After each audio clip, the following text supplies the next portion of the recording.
Welcome to Spinning Back Clique, where each week here at MMA Junkie, we take a spin through the biggest stories in MMA. On this week's docket, Islam Makhachev racks up his second title defense out in the desert. Kamaru Usman won over the crowd. Chimaev lost his title shot, maybe. Tyson Fury and Francis Ngannou will dance this weekend. Who you backing? All right, all this and much, much more. Hello, everyone. I'm your host, Gorgeous George, and with me, as always, some of the sharpest MMA minds in the biz. Joining me this week goes from MMA Junkie Radio, also the creator of SBC. He's in Las Vegas. Nolan King up for Best Journalist of the Year at the World MMA Awards. Farah Hanoun, our international superstar reporter, she checks in 48 hours after covering the event live in Abu Dhabi. Cold coffee's on the ones and twos. Let's get to it. So Islam Makhachev defeated Alexander Volkanovski in the main event at UFC 294 this past weekend. A huge head kick followed by some ground and pound ended the Aussie's second bid to become a two-division champ. Makhachev was brilliant during the short time that he was in the octagon. Is it time to start putting some respect on his name, or can one still have reservations about putting him in the convo of the all-time lightweight greats? Look, on the one hand, he's 25-1, 14-1 in the UFC, with a 13-fight win streak and finishes in 6 of his last 7. But he's also only beaten one top 5 lightweight at the time of the fight, and his 2 title defenses are versus a featherweight. Is Makhachev the real deal, or is the jury still out? All right, we go to Farah for the first take of the week. Yeah, he's the real deal. I mean, listen, at the end of the day, the way his title reign has gone so far is not on him, right? I mean, featherweight champion Alexander Volkanovski wanted to move up. They gave him that fight. It was a tough fight. He comes and in the rematch, puts him away with a head kick knockout in the first round. Now, listen, I know Alexander Volkanovski stepped in on short notice. He did not have a full camp, so kudos to him for doing that. But I almost felt like Makhachev had to do that because if this fight was close, if this rematch was close, you're going to have a lot of people who are going to be like, listen, like he couldn't be a featherweight on short notice, even though we're talking about the number 2 pound for pound fighter. So Makhachev had to have this type of performance, and that's exactly what he did. He's showing off the striking. We know how good his grappling is. Javier Mendez has always raved about how well-rounded he is as a fighter, and he's starting to show that. He knocked down Oliveira before submitting him to claim the vacant title. He stood toe-to-toe with Alexander Volkanovski throughout that fight, and now he knocks him out with a head kick, just showing us more and more of his repertoire in terms of his striking. Didn't even need to land a takedown to win this fight. So, yes, the way his title defenses have gone haven't really been your typical title reign, but he's willing to fight anyone. He was willing to fight Beneil Dariush. He said, give me Gamrot, Poirier, whoever it is. So he's on the track. I know his resume may not look the prettiest to people right now, but in my opinion, he's definitely on track, and I do think he's the real deal. All right, Nolan King, how about you, man? Real deal, or is the jury still out? And maybe I should point something out, and this might have been my bad here. Should he even be in the lightweight, talk, I guess, is something else I want to add on to your plate. In terms of the greatest lightweight of all time? Yeah. I wouldn't necessarily go that far yet, but I think we can start having those thoughts that might be something that, I don't know, after a fight, one or two more fights, we might be having conversations about his legacy and comparing him to the all-time greats. But I think like Farah said, what we've seen so far from him has been beyond impressive. I mean, to beat Alexander Volkanovski decisively like he did on Saturday, to be able to go out there and have an all-out war with him in the fight before that. I just think for me, he's showing a lot of dominance in that division. I would like to see, I think when we talk about those legacy, about somebody's legacy, we like to see consistency, title defenses, fighting the best guys in the division and beating them over and over and over again. So we have really just a small sample size when it comes to the real title sort of elite competition for Islam Makhachev. But from what we've seen, I think that, yeah, I mean, there's no way I could say that he's not the real deal. So whether he fights Charles Oliveira next, whether he fights Justin Gaethje next, I think that once he starts knocking down more and more contenders or the guys that we think are the number one besides him, that's when we can start having those conversations. It's just the quality we've seen is there, but we just need the quantity to match up as well. All right, fair. 2 real deals. How about you guys?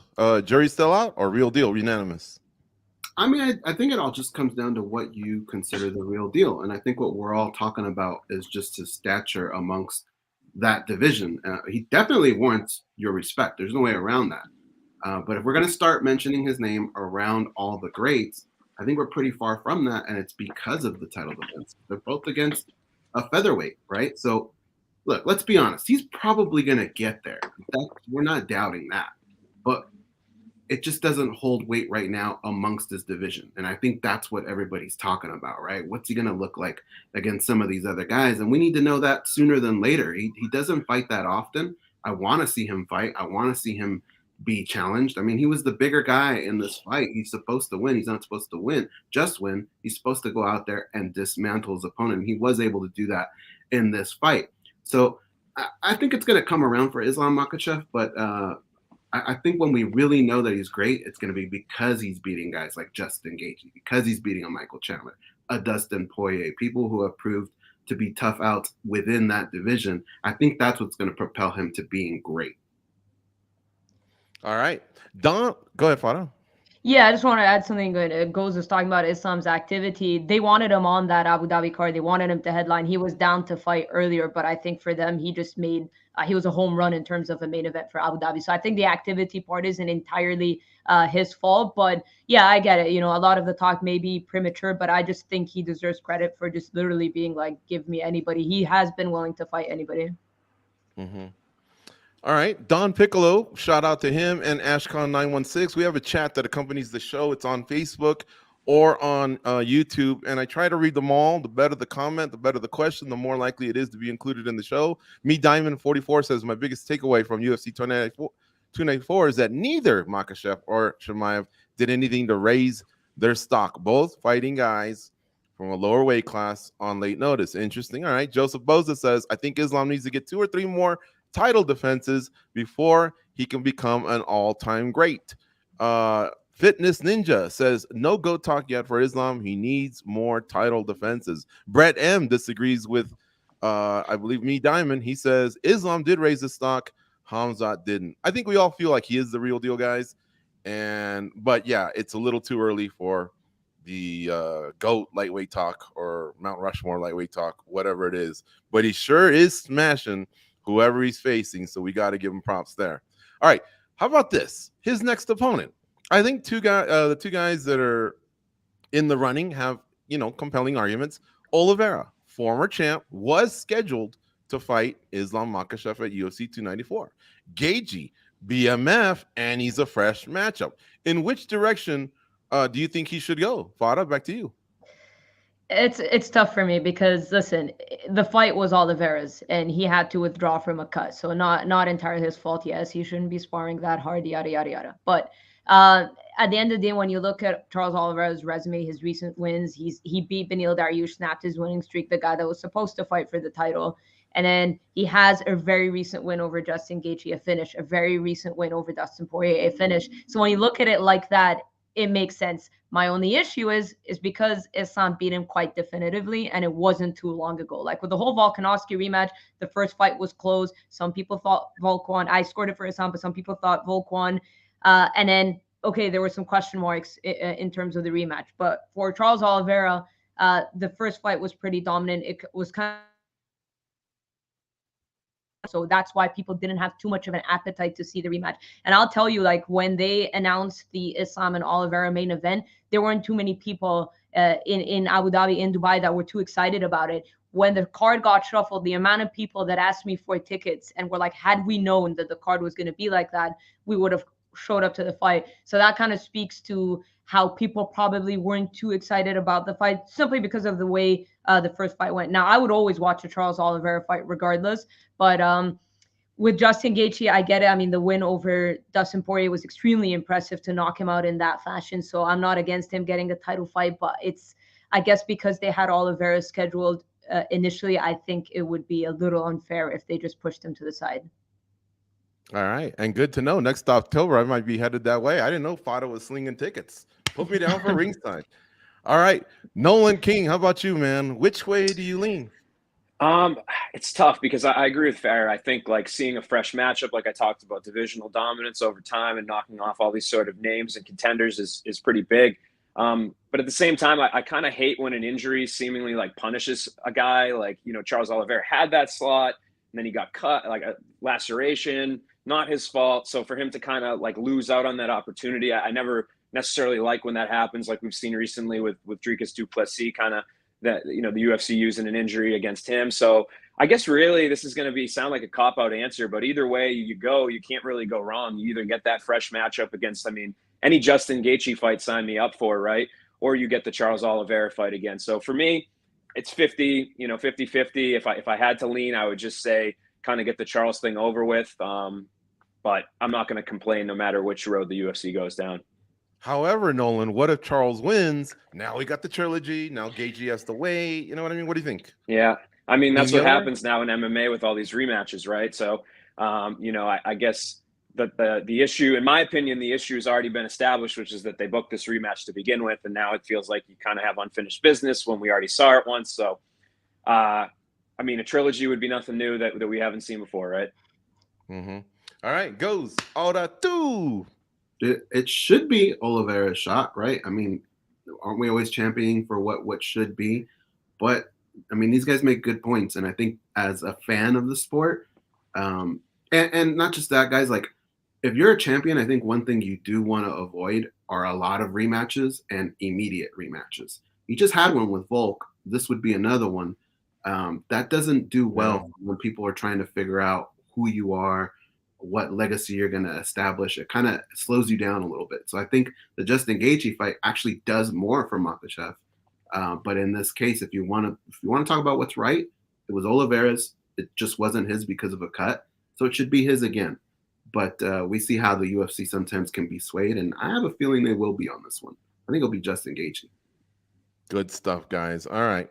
Let's move on, but a quick shout out to Daniel MMA. He says he loves SBC. Keep up the good work. Topic 2, Alexander Volkanovski, gracious in defeat. He went for it, man. He just came up a little short. However, he said something interesting in the post-fight. Let's take a listen right here. I don't want to sit there and obviously make excuses, you know what I mean? So, obviously I'm a big believer in preparation and stuff like that, but I back myself. So that's the decision I made. You know what I mean? I probably made decisions. I could have made better decisions but again, he's not somebody you should be taking a short notice with, but I needed it. Again, obviously a lot of people will say it's for the money and all that, but it was much more than that. You know what I mean? It is hard. It really is hard for athletes. Sorry. I never thought I'd struggle with it, but I mean, for some reason, when I wasn't fighting or in camp, I just do my head in. You know what I mean? I needed a fight. Man, ultimate respect for a guy like Alexander Volkanovski. We're not here to crap on him, and we're not here to play Monday morning quarterback or anything like that. But he did say something interesting, and that's you just need that full camp, right, guys, to face someone like Islam Makhachev. So a little bit on him because he made the decision and he's owning it. But what about the UFC? They had Mateus Gamrot slotted as the alternate, but elected to go with Volkanovski. So, what did we learn from all this? Should the UFC learn to make these adjustments going forward? Or is the risk worth the reward in the slight chance that the short notice fighter can pull off the upset? All of Michael Bisping against Luke Rockhold completely changed that trajectory of that weight class. And of course, Bisping's status as an all-time great in our sport. All right, Nolan, let's go to you, man. Lots to unpack there. Yeah, I mean, I think really the lesson to be learned here is that, I mean, we knew this, right? It wasn't even a lesson to be learned. I mean, we talked about this last week, that there was a good chance that if Volkanovski went in there and he lost, that we'd all be saying that he wasn't prepared enough, and he wasn't prepared enough. I mean, he said it. I think it's not an excuse. I think it's just a fact. He was very cautious to make sure that he didn't sound like he was making excuses.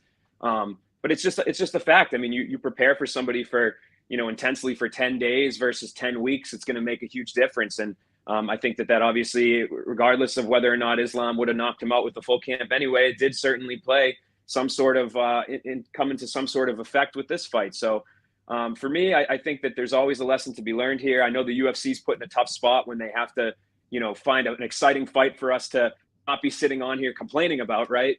So they did that. I think we were all very excited for these matchups, at least, coming into the fight. So for me, I think the promotion, I can't really necessarily fault them. I would say that really the lessons to be learned, for some of these fighters to kind of jump on these opportunities that might not make them the most prepared is another story. It's just, it is what it is. I think now maybe there's at least some stability at featherweight. Like, we don't have to keep thinking about Volk going back up. I think that that's kind of tabled from now on. So maybe a miscalculation on Volk's part. Hard to fault him when he had those raw moments that we just heard up there. But ultimately, it does kind of make you wonder what would have happened if there was a full camp. Couldn't have said it better. I mean, at home in Perth with a full camp, still wasn't enough. Close fight. I get it. It didn't seem like it was a wise decision at the time, and we said it. So again, we're not playing Monday morning quarterback. We're piling on. Let's tackle this tough topic, man. What do you think? Look, man, I can't hate the UFC here. They live in the moment, and then they live to make money in the moment, and then just deal with the consequences later, right? That's kind of what they do. It's really what it comes down to. It's the fighter. The fighters are the ones that need to learn a lesson right now. And the lesson is this: no matter what happens to you, the UFC is going to replace you with someone else. There is always a new crop of fighters that come in and they blow our minds. And next thing you know, they're selling the pay-per-views. That is going to repeat till the end of time. It keeps happening over and over. So when you start to slow down, when you take these KOs and all that, they're not going to lose any sleep. They're just going to replace you with a new crop of fighters. I think fighters need to understand that. I understand Volkanovski. I love him. He's one of my favorite fighters. I wish we had more fighters like that. I think in the first fight, really, he was trying to prove a point to everyone. In this fight, it felt more like he was trying to prove a point to himself. And I get that. I respect that. But I think you also have to respect what KOs can do to your career. When you suffer a KO, you really, really have to sit back, reassess things. Things are going to change from that point on for a lot of fighters. It doesn't happen to everyone. It's not a death sentence for everyone. But a lot of fighters don't bounce back the way they used to. And that's something that I really think you need to respect. I felt like after that first fight, even though he lost, it was a win for him. He proved a big point. I didn't really see the point in doing this fight on short notice. Seeing it in the future, I think would have been a win for everyone. We would have seen him on a full camp. I think he probably would have had a chance to right that wrong. But under short notice, you just risk so much. And, this guy is a great fighter. So I'm going to use other examples of fighters who breathe that same air of excellence, right? Anderson Silva, after he was KO'd by Chris Weidman, kind of wasn't the same, guys. Chuck Liddell after Rashad, not the same. Mike Tyson, when he got knocked out by Buster Douglas, it's not the same. Like, it really can hurt a fighter's career. And I think you have to really, really put that up here, because the UFC's job is to make money, and they're going to continue doing that. And at this point, we might all feel like, wow, we missed out on a great matchup that could have been something big later on. And I'm sure the UFC, to a certain extent, feels that too. But they know that a new crop of fighters are going to come on, and they're just going to put on another great card later on. So really, the lesson to be learned here is not for the UFC. I think it's for the fighters. Are you absolving the UFC altogether, though? Because remember, we're supposed to see the best against the best. Volk's not even a lightweight. He's a G. I get it. The first fight was a classic, but that's 2 title defenses in a row where he's just not even facing a top guy. They're selling tickets for the lightweight title to be defended against, we're hoping, a great lightweight. And there's some great lightweights out there. I mean, I don't know. You want to absolve them completely? I mean, either way, we're still going to be entertained with the next fight, right? Alexander Volkanovski and Topuria, that's going to be a great fight. Islam with whoever he gets, that's going to be a great fight. And that's what really matters, I think, at the end of the day, is we want to know who the best featherweight is, who the best lightweight is. This crossover stuff, like, I get it. Every once in a while, it's fun and it does make sense. But in this particular sense, when the divisions aren't cleared out, it doesn't make sense. Yeah, see, I put some of this on the UFC, man, because we don't know he's going to make that Topuria dance in January. He says he thinks he will. We don't know. That might delay that division. And again, he got that chance in 2023. It was earlier this year. It feels like it was about a year ago, but that chance was already given. I don't know, man. I put some of this on the UFC. That fight was a blowout from the beginning. And sure, Abu Dhabi was happy. That's their boy. You know what I'm saying? But at the same time, like, that card left me wanting more. It was really a pretty decent card on paper. We had the quick finishes, which I'm not arguing about, the controversy and the future bout, which I'm not going to get into right now because it's a topic coming up. But just with this, it was like, I don't know. I don't know. But you opened your wallet. You opened your wallet and you paid for it, right? I did too. That's the point of their business, and they're going to keep doing that. Yeah. Luckily, we get to submit that invoice. So anyway, we should probably move on here. Khamzat Chimaev, Kamaru Usman. It's going to be the opposite of what we just discussed. They had an exciting scrap in the co-main event at UFC 294. In this case, the short notice fight did work out. Heck, it might have even netted Boers a title shot or not. Did Chimaev do enough to score that title shot versus Sean Strickland? We will go back to you. I think the most important word in all that is earn. And no, he didn't earn a shot, right? That's not how you earn title shots. You build streaks in your division. That's how you earn it. But Dana White put them in a position where they could get that title shot. And boy, I just feel like maybe that performance wasn't what you needed to grab on to what was basically a layup, right? Dana White giving you that opportunity. That doesn't happen to very many people. This is such a difficult situation for me. When I talk about Khamzat Chimaev, this is the future of the sport. Guys like that, like, don't get me wrong, the sport is way better with this guy, all right? He's entertaining off camera, outside of the cage. When he gets in there, he fights like a bat out of hell. He's a monster in the cage. It's exactly what you want out of a fighter. But he needs to figure out this cardio issue and how to kind of lay everything out over 3 rounds and then eventually over 5 rounds, how to make it work. Because the fighter on the other side of Khamzat Chimaev is scared out of their mind, okay? You have to use that to your advantage, and you have to figure out how to make this work. Is he championship material? Absolutely. And even right now, with the right matchup, he could probably win a belt. But can he hold it? And can he have title defenses? That's what we talk about when we're talking about pound for pound. Right now, we're doing the 30 greatest UFC fighters of all time. You know how many people on this list had a belt? You can win belts in the UFC. It's all about defending them. And right now, does Khamzat Chimaev have what it takes to do that? We're still kind of trying to figure that out, right? The current champion, Sean Strickland, what's his bread and butter? His cardio, where he doesn't go away. He keeps that same pace for 5 rounds. If Khamzat can't get that done early, he might be in for a rough time, right? So this is something that I think we have a diamond. I think this guy can be great, but he just needs to solve that cardio issue. And I'll tell you this right now. If you were to tell me every fight going forward he's got that issue solved, I don't think there's a fighter on the planet that's going to beat him. All right, interesting, goes. Well, we know rounds 2 and 3 are deep water, but, that's 8 feet, 10 feet. Rounds 4 and 5 are like down there where the Titanic is. That's where the question lies. He definitely has to address that. All right, Fado, let's go to you. What do you think? Did Chimaev do enough to score that title shot, that carrot that Dana White was dangling out there, or not?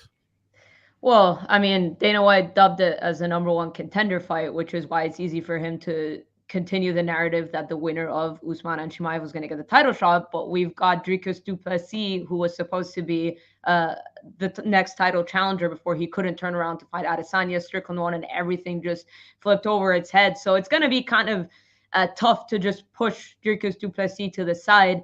Now, listen, everyone knows how much and kind of covering Khamzat Chimaev's career from day one. So I'm very high on Khamzat Chimaev. And I actually rewatched the fight just now before SBC. I don't think it was as bad as people think in terms of his cardio and how much he slowed down. When I watched it initially, cage side at the arena, I did kind of think like, ooh, things got interesting. I did score it for Chimaev, but when I rewatched it and saw how he managed to get that takedown, he did kind of attack or try to go for full mount, which is what allowed Usman to explode out. And in the final seconds of the round, they were kind of like rock'em sock'em before the fight ended. So, but yes, I agree with Goes. I would have liked to see him in at least one 5-round fight before putting him in a title fight, just to answer those questions, to see if he could go 25 minutes. He did push a very hard pace with Gilbert Burns. He did look like he was tired. That's what Khamzat Chimaev does. He comes right out of the gate storming, as you can see here in the footage. That's what he does. He comes out and he starts off super strong. He does that in every one of his fights. He either gets to the finish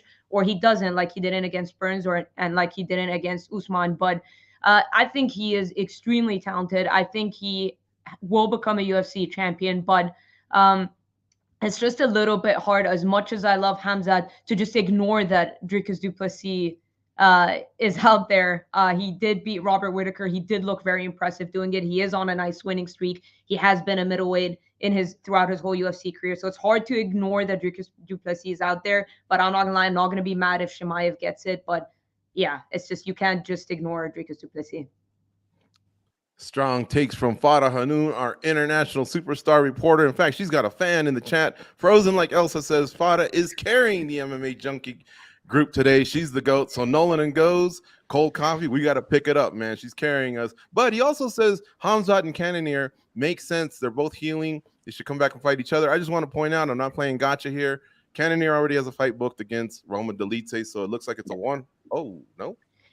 Because Cannonier came out and did an interview with Submission Radio, and he revealed that actually he was the initial call to fight Hamzat Chimaev, but 1 hour later he tore his MCL when he was deciding with his coaches, like, should we get that done or not. He said he was going to say yes, tore his MCL, so he's out of the Roman Dolidze fight. So yeah, I don't know how long he's going to be out. He said he has it scheduled for surgery on Thursday, I believe. Okay, so Dricus du Plessis kind of either him or they go with Hamzat. It's that 2-horse race, right? It sounds like. Basically. Good stuff. All right, thanks for letting us know. I did not know that one. Let's see here. Who else is left? Did we go to Nolan for his take? How about you, man? Chimaev or go in another direction? Did he do enough? We'll get to the scores in just a second, but he was ruled the winner. So let's just address it as him the winner. Did he do enough? Did he hold up his end of the bargain? Yeah, I mean, Dana White said the winner of that fight will get a title shot. So I think when Dana usually says those sort of things, it means that's what's going to happen, whether you like it, whether you don't. And maybe that's why the UFC doesn't sometimes make those declarations before the fight, right? Even some of these layup sort of number one title contender, title eliminator sort of fights that happen, sometimes Dana will say, well, we'll see how the fight plays out. I actually think that that's not a bad method to go with, just because when you get in scenarios like this where maybe it wasn't the most impressive performance, it leaves you that room to kind of go out the back door and get the next guy in line. So for me, I think that there's a lot more concerns coming out of this fight that I have about Hamzat Chimaev than I had coming in, which is a kind of a weird thing considering he went out there and beat one of the greatest welterweights of all time.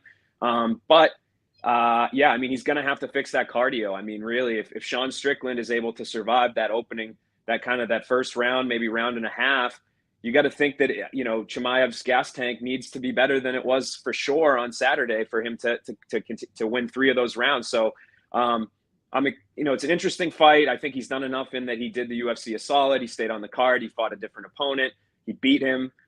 He had a very definitive round 1. But at the same time, I think maybe, I'm not as confident in him fighting Sean Strickland as I was a week ago. Okay. Anthony Pizzo says, how about Hamzat versus Sean Strickland at UFC 300, rumored to be in April? 1 foot out the door says, no way Usman won that. And let's pivot to that, guys. Did you guys even think Chimaev won? I think Fada already gave her answer. She had Chimaev winning. Look, lots to discuss in that regard. Was there a 10-8 in round 1? How did you score it? Go ahead, Fada. Yeah, I'll be quick since I already gave a bit of it. I think 10-8 is fair. I think most people would say it was fair just because based on, especially in the first minute, he had him flatten out. It looked pretty bad for Kamaru, but kudos to Kamaru for staying super calm. I mean, that's showing championship mettle. That's experience for you because he stayed totally calm.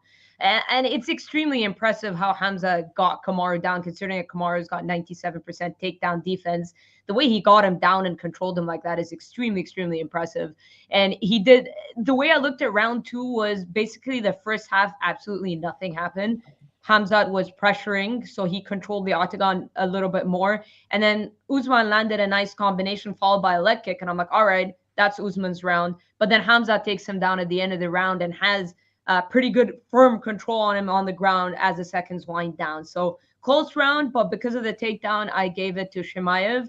And then round 3, I gave to Usman because he did back him down with the strikes. He did, you could tell that Hamzat was slowing down, but I was impressed that Hamzat could get that takedown. I think if he didn't attack I think I would have scored that round for Usman regardless, but I'm saying if Hamzat didn't attack for a submission, because he had him he had him down, and I don't think Usman was going to get up if he didn't try a transition to full mount. That last image would have left people more convinced that Khamzat won. But I think the idea that Usman was able to pop out and then they kind of rock him, sock him robots at the end, I think that's what got people like, okay, you know, Khamzat again did not look invincible, just like he didn't in the Gilbert Burns fight. But I think if he just maintained top control for the rest of the round, I think people's opinions would be a lot different about this fight. All right. Goes, how about you, man? You did the watch along with me. Have you had a chance to rewatch, or do you stand firm? I think you were a draw 28-28 guy, given the 10-8 and then giving Usman the last two. Yeah, I thought it was a draw. But you know, everything was so close that I'm okay if you go either way. That the 10-8 I thought should have been a 10-8. It was right there, right on the line. And I gave Usman the other 2 rounds. Very close though. If you give Khamzat round 2, I don't really hate you for that. But I do want to stress something that maybe I didn't cover the first time, and that's Kamaru Usman. In the situation that he was in, that guy has got a lot of guts, because early on in that fight, there were moments where, you know, sometimes they say fighters in these situations, they just want to pick up that big paycheck. He had every chance to kind of get out of that fight, and he didn't take them. He really fought through every moment and showed us just how much guts this guy has, right? A former champion at 170, going up to 185, every chance to get out of that fight, and he didn't take it, and he took the fight to Khamzat, and that was so impressive, man. I know he was hanging his head at the end, but you really shouldn't, champ. I mean, that was a great performance. And to add on to that too, it was nice, I think, to see. I think Kamaru's always had the respect from people. Everybody's always known how good he is, but I don't think he's necessarily felt the love, so to speak, like, you know, that sort of fan love. And I feel like we saw that from beginning to end with this thing. Like even him saying, you know, if I had 2 more rounds, things would have gone differently. Like a lot of times there'll be people that come out and just like put their back up at that stuff, right? Like, oh, that's an excuse, like shut up, like all this stuff. No, like people were, most of the comments I saw in his posts, on the UFC's post, were all pretty positive towards him. You know, I think it's the most amount of love, more love than we've seen sometimes when you would go out there and have those great title defenses. So shout out to him for saving the co-main event. I hope the UFC kind of keeps that in mind going forward. And I honestly think it kind of breathed a little bit of new life into him. I think people are curious, like, what if he had 5 rounds? You know, what kind of fight would he put up in a title fight? So good for him. I hope that, you know, he doesn't take too much time off, but enough to get a full camp in to heal up from whatever happened on Saturday. And I'm actually excited about Kamaru Usman at middleweight going forward. Fada, I know you want to chime in, but I want to put one more on your plate in addition to what you want to say. Let's address the knee too. The knee injury. I don't know if I'm supposed to do that. The allegations of a knee, because he looked pretty damn well. Did you see that B-roll Cold Coffee's providing when he's sprawling? I mean, he really was pretty athletic in some moments. I didn't see much of anything that told me there might have been a knee injury. That said, my ears are my ears, and I thought I heard something about a pop. What did you hear behind the scenes, and what else did you want to chime in? Hopefully I didn't throw off your train of thought there. Go ahead. No, I was just going to say it's the weirdest 3-fight losing streak we've seen in a while, because the first Edwards fight, or sorry, I should say the second Edwards fight, he was in control, was going to win, gets caught with a head kick. The second, or their trilogy, very close fight. And then this fight, I feel like, has, you know, stock in a way went up. So on paper, if you don't really watch the sport properly and you see he's on a 3-fight losing streak, you'd think like this guy's done. But I think, you know, he just showed us why he's so damn good. And I know you didn't specifically ask me this question, but I would like to see him probably drop back down to welterweight, just because I think he's still that damn good. It's just the losing streak is a weird one. He's still performing at a very high level. And it seemed like the UFC were going to do Bilal and Khamzat. So if they're not going to, Bilal and Kamaru, if they're not going to give Bilal the title shot, which I think they should, but if they don't, I think they'll probably might be looking at that fight again. But, you know, Kamaru's still damn good. Is what I was trying to say. And in terms of his knee, I mean, I was right in front of him at the open workouts. It did seem like he said that, but who knows? I don't want to like kind of speculate and stuff. Obviously, they turned down all those allegations. They seemed pretty upset about people pointing that out, but he looked fine in the fight. He sure did. And I think regarding what you said about welterweight, look, if Colby wins, the door's open, right? And I'm not trying to take anything from Bilal, because he definitely deserves his title shot at some point. But right now, the doors are completely shut because he's 0-2 against Edwards. but he's 2-0 against Colby Covington, and those were great fights, by the way. So I think he's got a lot of opportunities out there, whether at welterweight or at middleweight. But yeah, man, respect to Usman taking the fight on short notice, fighting the way he did. I agree. If it gets into 4 and 5, I would put my live wagering money on Usman at that point. I don't think he's making an excuse at all. The tide was definitely turning there. All right. Good stuff, guys. You guys covered that exceptionally. Shenanigans were at foot at UFC 294. Multiple fouls were present throughout the card, killing momentum of some of the fights. Things got weird when the ringside doctor tried to tell Victor Henry, who was writhing in pain, that he did not get hit in the groin. The same doctor nearly caused the brawl when he quickly called for the stoppage of the Johnny Walker Magomed Ankalaev fight after asking the Brazilian, quote, "What country are you in?" after he was kneed in the head illegally. Not to mention, multiple fighters revealed they had staph, which incidentally was the culprit that forced Paulo Costa out of the co-main event. What was up with that doctor? What was up with the fighters and the staph infections? Fada, it's your call. I mean, it's this. I talked about this on SBC a couple weeks ago. It's just take your time. So he asked Johnny Walker, like, "Where are you?" And Johnny Walker responded, "The desert," which technically isn't incorrect, but it's not exactly the answer he was looking for. But why are you rushing so quickly? Give him time. You could see the referee talking to him, and he said, he didn't like his answer, and he called the fight off. Johnny Walker wasn't happy. A brawl ensued, and kind of like a chaos ensued, and it was pretty crazy. But just give it time. Give him time to heal. Don't rush into decisions. So I think I know like some fighters could be concussed, and I know the doctors have to make a call, but just give it a little bit of time. I think that's the issue I had with this one. I mean, it's hard to tell. You can't hear the commentary. You don't know when you're there what's going on, but it just seemed like, boom, right away, fights off, and it's like, what is happening? The knee landed clean. It was illegal. Ankalaev should have known better. But in a situation like that, wouldn't it be a disqualification? So I'm a little surprised that it was a no contest. Is it because Walker wanted to continue, but it's the doctor that stopped it? It's weird, but it was a pretty blatantly illegal knee. It wasn't like Walker's leg was going up and down. It wasn't kind of like the Elliot Makhachev where every time Makhachev was going up and down, so Elliot was trying to time the knee. This was pretty blatantly illegal. So just a weird situation. Just give him more time. That won't harm. They get time to recover anyway. So that's what I didn't like. It's just you got to wait and see, have more discussions, talk to Johnny a little bit, give him 30 more seconds and ask him again where he is. Just don't make the call right away. So that I didn't like.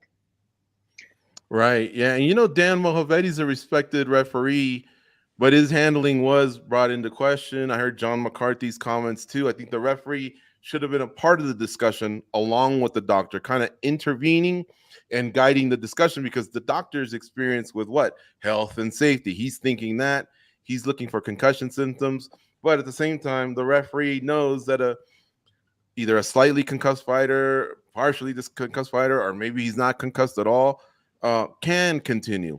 Walker may be a victim of himself, like producer Cold Coffee was, talking in the pregame. He's always goofing. And at that point, it's time for straight answers, right, guys? Just like if a cop pulls you over, that's not the time to goof around. Recite the alphabet, stand on one leg, whatever it is, and then get your butt back in the car and go home. But that's Johnny Walker too. Maybe some of this lies on him. All right. Next up here is we go to Nolan. Your thoughts here? Yeah, just to kind of build off of what Faris said, the ABC implemented a rule this past year about when it came to low blows, right, that the fighter gets 5 minutes to recover from that, or eye pokes. I mean, whatever. Basically, the ABC, one of the focuses of their conference this past year when they were talking about rule changes was the fact that they felt that the conversations between the doctors and the fighters and the referees were too rushed. There was too much of an onus to make a decision right then and there, right? To not really figure out what the issue is. I think one of the other rule changes they made was letting the fighter use a cloth to wipe off his eye. The part of it is trying to figure out, is this guy good enough to continue versus we got to, shit or get off the pot. We got to figure this out right now. We need to make a decision right now. So I felt like that was kind of what was going on here, right? Like the doctor came in to do his assessment, and then there was a language barrier. I mean, to a certain degree, I know Johnny can speak a little bit of English. What country are you in is not necessarily the hardest question of all time. It's not, spell xylophone backwards, but it is somewhere when you're in the Middle East and in Abu Dhabi trying to figure out, what country you're in can be something that should be, have a little bit more back and forth of a conversation. So I think there were a lot of things that went wrong from everybody's perspective here. I think it was just poorly handled from the fighter, from the doctor for sure, the referee. Not the finest moment in UFC history in terms of a card, in terms of regulation. I think that there's definitely a lot of things that UFC can go back and look at, or whatever regulatory body was here. I believe the UFC kind of self-regulates over there, but I think they were using the United Arab Emirates MMA Federation, which does amateur fights over there, or at least that's what the referees had on their shirts there. So just kind of a weird card all around with the staph infections, like you said, all sorts of fouls, hair pulling, cage pulling, groin shots. Not the finest moment when it comes to regulation in UFC history. Let me call it 20-second timeout here real fast. Nolan and Goes, I will let you out of the mustache bet. If Goes can spell Joanna's last name forward, and Nolan can spell her last name backwards, get out of the mustache bet. There's no way. I can spell her first name backwards, I think.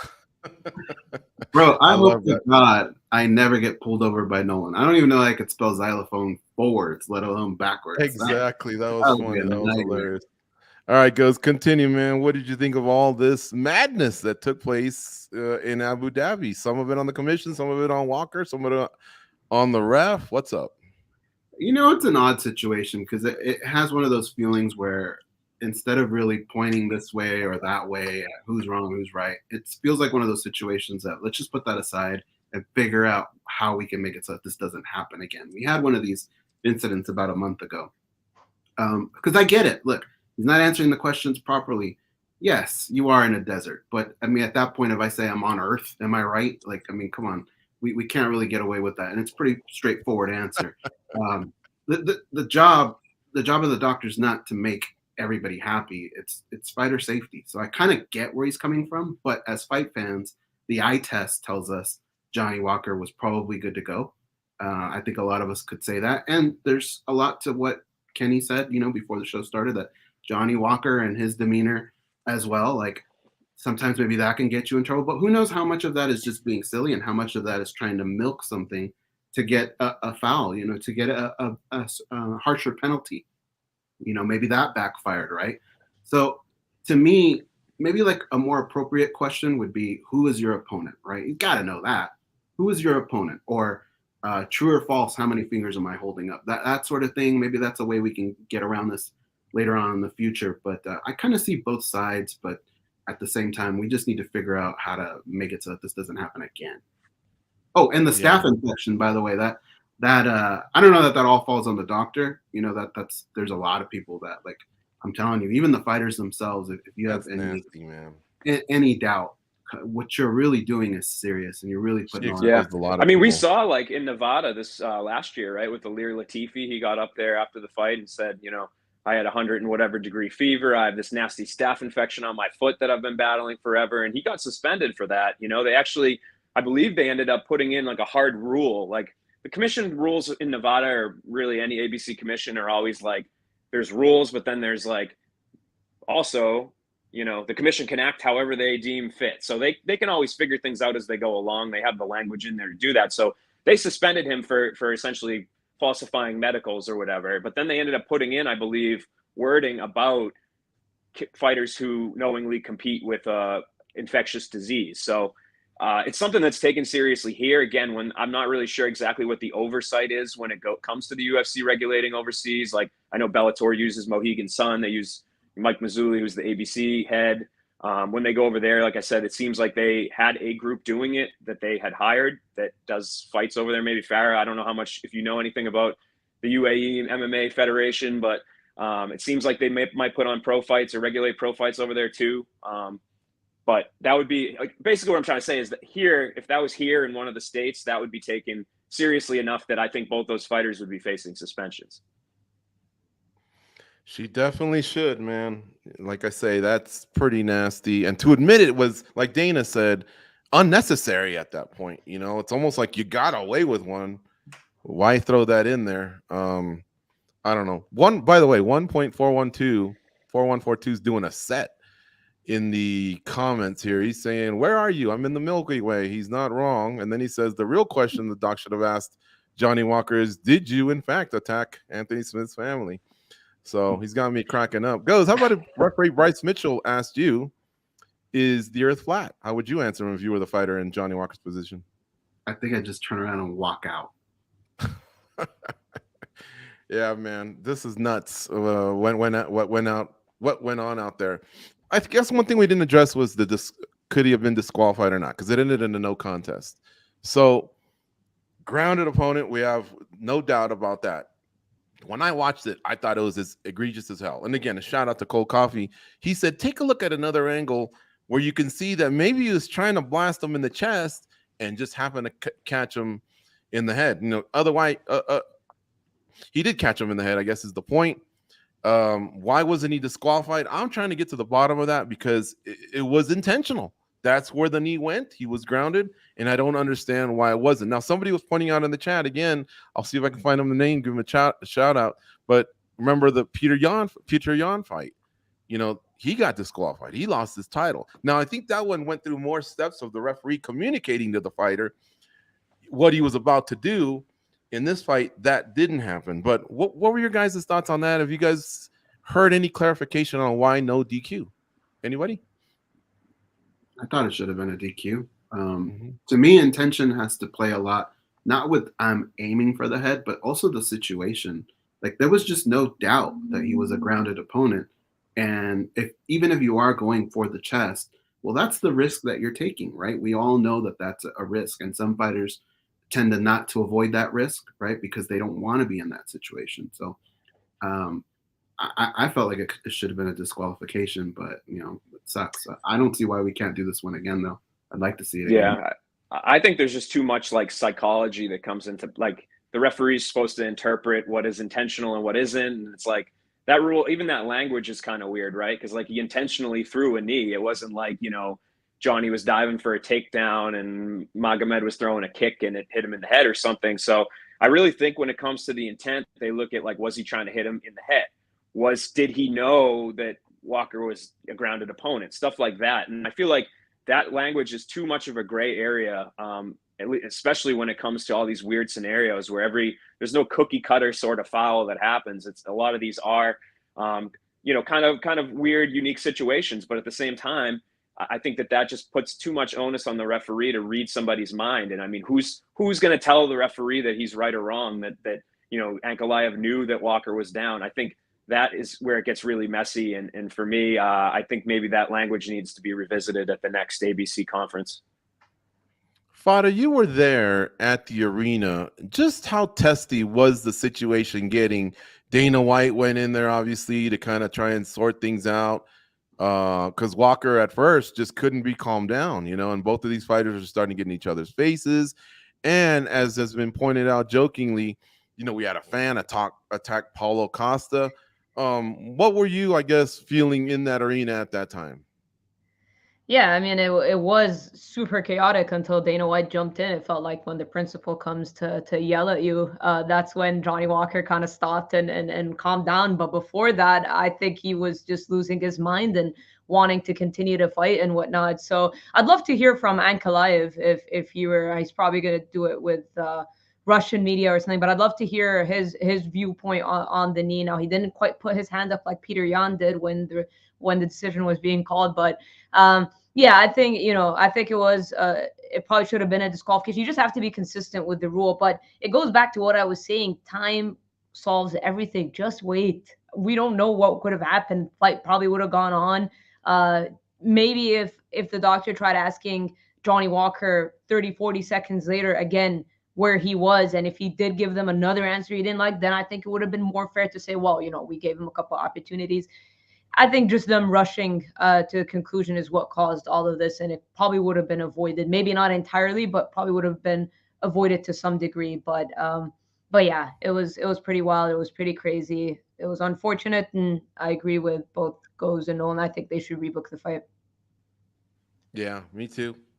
It was unfolding really, really interesting. I mean, we all talked about Ankalaev, just how potent his wrestling is, and obviously we know he's got some striking. But man, Walker landed some nice inside calf kicks that you could tell were affecting Ankalaev early. So and he was starting to get up from a takedown.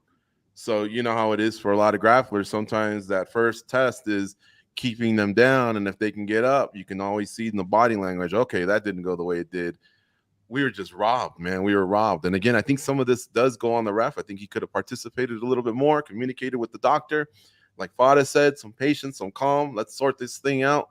Didn't happen, man. But I'm with you guys. Let's rebook it. UFC 296 sounds good to me in Las Vegas. All right, Tyson Fury and Francis Ngannou. They have a fight this weekend. Here's the tale of the tape. Don't laugh, all right? Fury, 33-0-1, 24 KOs. Ngannou, 0-0-0. Fury, 6'9". Ngannou, 6'4". Yeah, don't pay that as much of attention to that. 35 years of age for Fury, 37 for Ngannou, 85-inch reach for Fury, 83 inches for Ngannou. But again, quite a disparity in boxing. It's a proper professional matchup. It's not an exhibition. 10 rounds, proper ring size, $80 if you want to order it.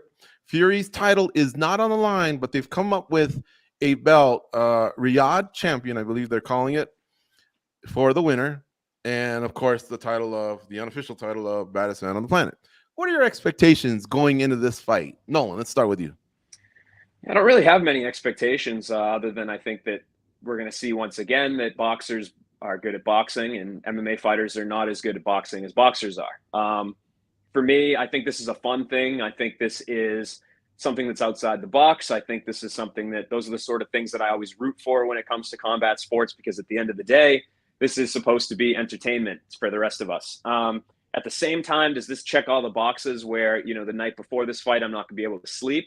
I don't think so. I think that I feel like I know how it's going to play out, which is part of the problem. I think even if we get closer and we get towards the square off and we see them, come face to face, and, tomorrow, one more sleep tomorrow during the day, we're going to see these two square off. I don't necessarily think my brain's going to do the thing that it's done in the past where I feel kind of tricked, or I'm starting to get tricked about what if Francis lands a punch. I mean, that sort of thing always exists. That sort of risk always exists no matter who's getting in the cage. So it is inherently there. But I just think for me, it doesn't necessarily check all the boxes where I'm super duper over the moon about it. But it'll be fun. I'm not trying to be the Debbie Downer here. It's not very often we see, the consensus greatest current boxing heavyweight champion fight, either the greatest heavyweight MMA champ at the moment or one of two of the greatest. So it'll be fun. I think at the end of the day, it'll be something that it goes down in combat sports history as a bit of an anomaly. And again, a nice card on in the day. I'll take those every day, not having to stay up till 2 a.m. to watch that. Mm-hmm. Goes your expectations? Well, man, here's what I could tell you. Obviously, I'm not a big fan of these crossovers because what Nolan said, it doesn't really solve very much. But this one is unique in the sense that it is the baddest man on the planet in boxing versus the baddest man on the planet in MMA. And I don't know that we will ever see that ever again. That's just something that's pretty unique to this fight. And to that point, I think they've done a tremendous job in selling the fight.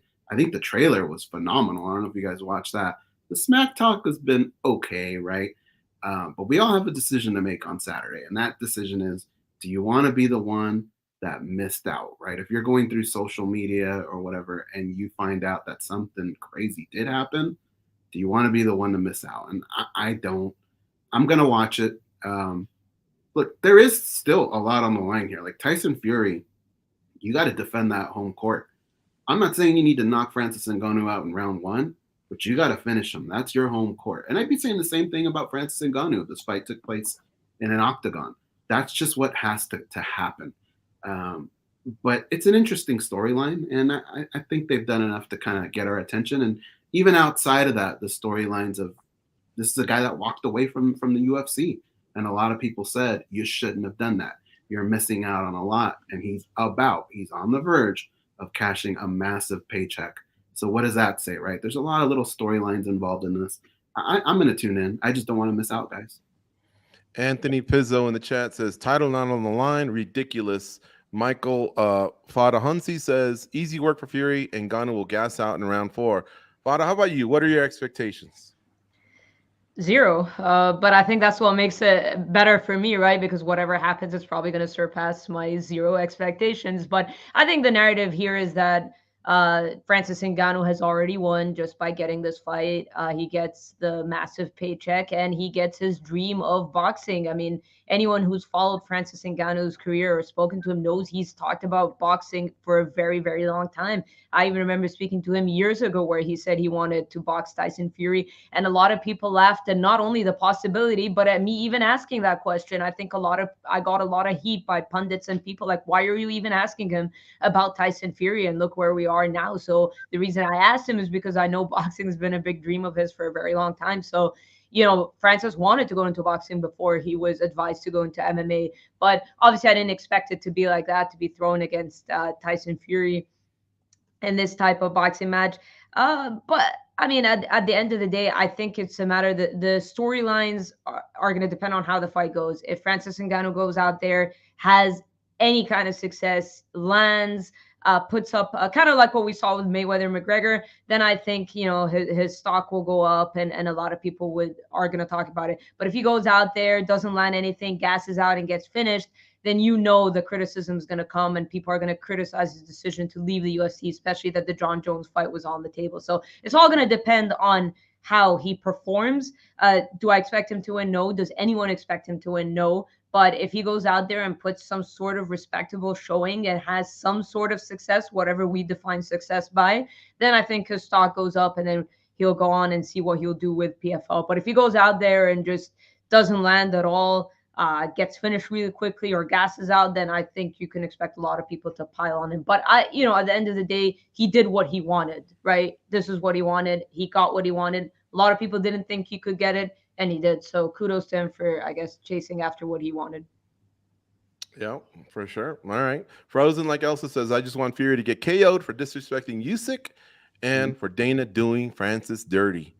Anthony Pizzo says, do we think Francis has 0 chance? No, I think we've probably all given him, 5%, 1%, something. I will say this. McGregor landed one significant punch.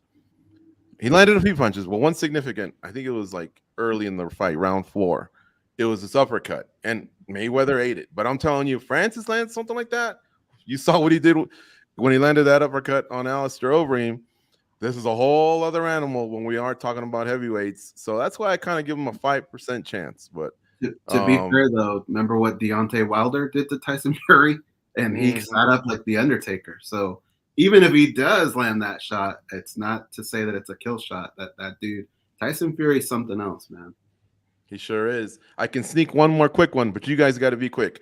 The UFC, all right, they're out there talking to some of these fighters from Bellator. We don't know what the situation is, but we do know that Michael Venom Page is a free agent.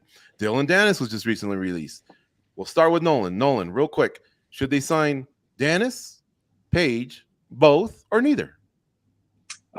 Page, not Dennis. Dennis, too much money, too much of an unknown, and I think we need to see him actually fight a little bit before the UFC gets invested. Goes Dennis, Page, both, or neither? Sign Venom Page. Ooh, okay. Fada, Dennis, Page, both, or neither? I'll agree with both of them. Sign MVP. Don't sign Dennis. Who on earth are you even going to match him up with? He's super popular. He's controversial. He's McGregor's boy. Not even one little chance.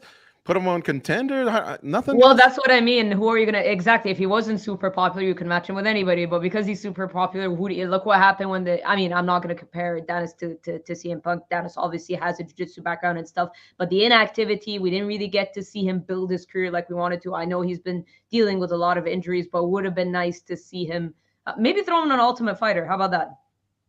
Yeah. You got the entertainment value, and then he gets to fight his way into the house. But then again, is he going to agree to do that? Whereas I'm sure he wants this. Mm-hmm. Great job, guys, on this week's Spinning Back Clique. And folks, I held on to this till the end, but check it out. Just a couple quick things. Hit that like button. It really, really helps with the algorithm. I probably should have said it earlier, but a lot of you are watching right now because it's live and it's immediately posted up on our site, on our YouTube page, I should say. hit the like, subscribe. There's quality content like this across the whole page. I mean, these guys killed it for UFC 294 pre and post. So I suggest you subscribe to the channel. Nolan Keane, again, another shout out to him. He's up for Best Journalist at the World MMA Awards. Fada Hanoum killed it out with Mike Bond in Abu Dhabi. Great coverage as well. I believe Abu was with you guys, right? So No, shout just out to Mike him. and I. Oh, just Mike. Okay. No, but shout out to Abby always. Shout out to Abby, of course. Yes. And lastly, MMA Junkie has been releasing the 30 greatest fighters. We've already been I think we're 9 or 10 days in. Who went out today? Was it 22? Shevchenko. 21, Matt Hughes is out today. Check it out, folks.